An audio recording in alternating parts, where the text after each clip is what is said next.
What role do trees play in the urban environment? My name is Martin Schlaepfer. I'm speaking to you from the University of Geneva, where I'm a researcher.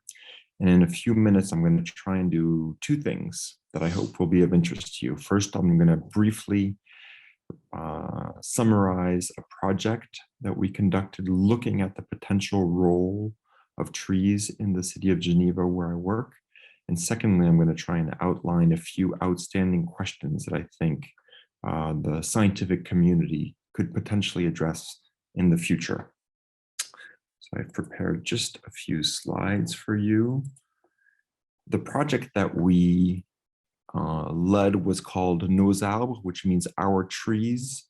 And it was motivated by a request from our local government to better understand what type of trees we had within the canton of Geneva, which is in Switzerland around the Lake of Geneva, and to try and better predict the needs that the society might need in the future. So they came to us with questions like, do we even need more trees? And if so, where should we plant them and what type of trees? So we restricted ourselves to the canton of Geneva, and we had a fairly long time horizon to take into account the time that trees need to reach full maturity. One decision that we made early on was to adopt what could be called the ecosystem service approach, which has both a scientific component, so namely describing the different services and disservices that are associated with trees. And on the right, you have a little pictogram which summarizes some of the main services and disservices that are known. But the other implication of using an ecosystem service approach is the participatory component, where we invited almost 100 different stakeholder groups to join in this 3-year project to contribute both in identifying the types of questions we would ask, but also the methods and how they should be interpreted. So it wasn't an ivory tower project, but it was something that was done collectively, which of course in the end helped quite a bit in giving it some political legitimacy. So I'm going to just jump straight to some of the main results. And perhaps another peculiarity of this research is that it was very heavily GIS based. So this is a geographic information system. Here you have a map of the canton, which shows the densities of trees. We have other maps that look at the canopy cover. And one type of information that was extremely useful to have was a LiDAR, or which is a type of radar, image of the canopy cover of all of our surface area, which allowed us to actually move away from counting individual trees, but rather focus on some of the functional dimensions of trees, namely the canopy cover or the leaf area index of these trees. We were namely able to describe or identify that the canton of Geneva had 21% of canopy cover. And then that was our starting point of deciding whether that was enough or was more needed. Our first question was, well, what is the optimal amount of canopy cover? And this turned out to be extremely difficult to answer. There was no short, simple answer. On one hand, we looked at the literature to see what other cities had in terms of canopy cover, which is in this table here in the first column, but also what their objective might be by a certain year. We also used existing synthetic images that allowed people to express a level of preference for different types of percentage of canopy cover. And of course, we relied also on studies that have looked at economic cost-benefit analysis, suggesting that to a certain point, trees or investments made in trees usually provide a financial dividend in terms of the ecosystem services they provide to the public. But we didn't have a real answer. And in the end, we sort of said, yeah, we could probably go with a little bit more canopy cover. And we sort of said, well, why not aim for 25% by 2050 or 2070 using a combination of existing trees that are allowed to grow until maturity, but also some new plantations. Turns out that it doesn't sound like much to increase the canopy cover by 4%, but that represents a significant area, especially for dense cities like the one of Geneva. And one of the big issues quickly became, well, where can we even plant, and does it make sense to do so?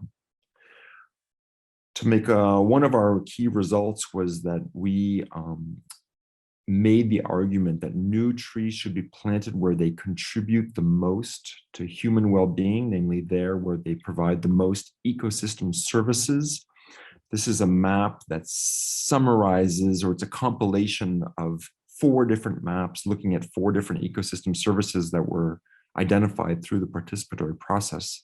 Those were access to green space, cooling effect of trees for heat summer attenuation, the cleansing of micropollutant components, and wildlife support in corridors. And basically this map shows in the darker orange and yellow colors, places where an additional tree would likely contribute the most to human well-being.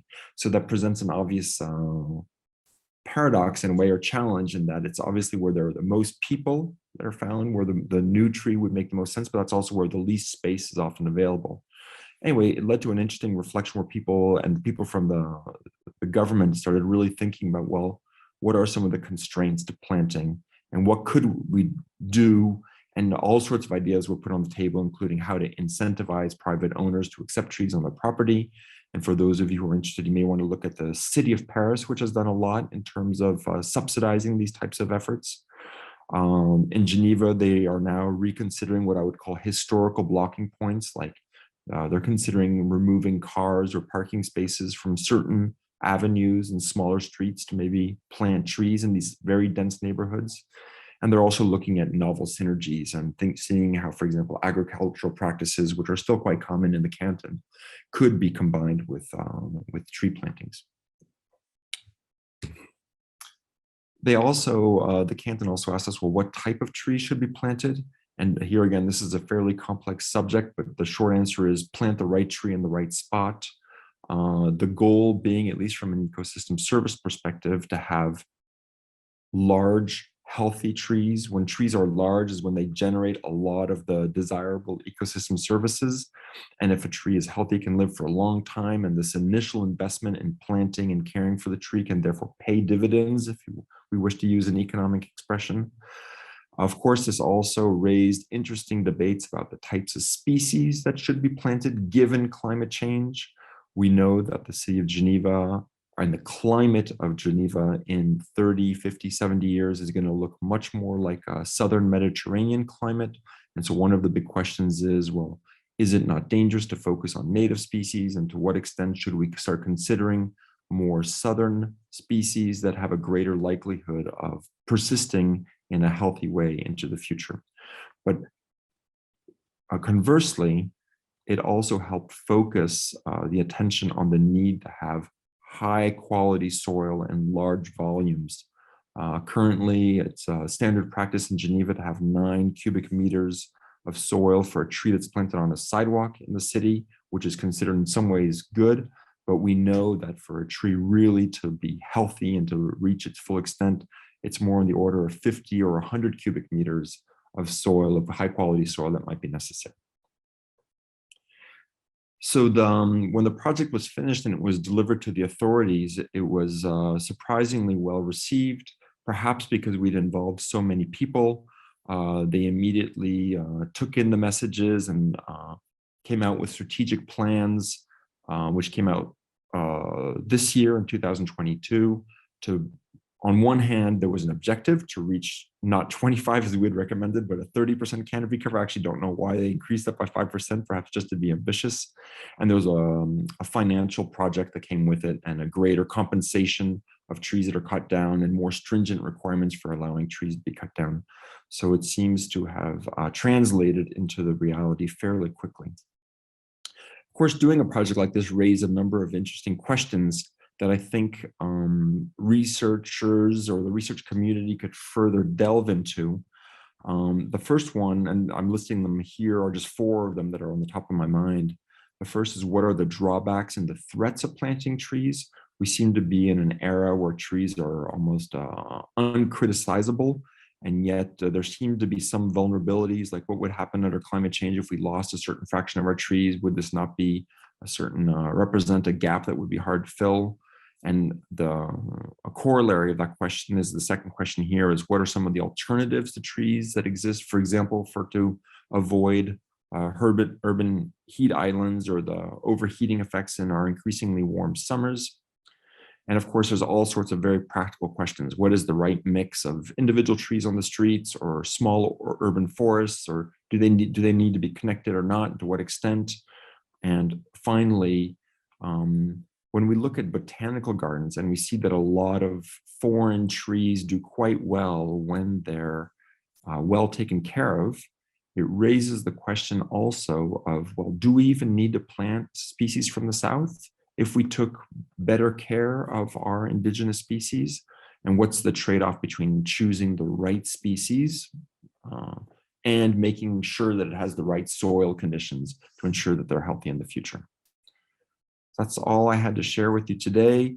We had a couple publications and reports. The reports are unfortunately in French up to now, but I've also left my email if you have any further questions, and hopefully this will inspire some of you to propose further research in this interesting area.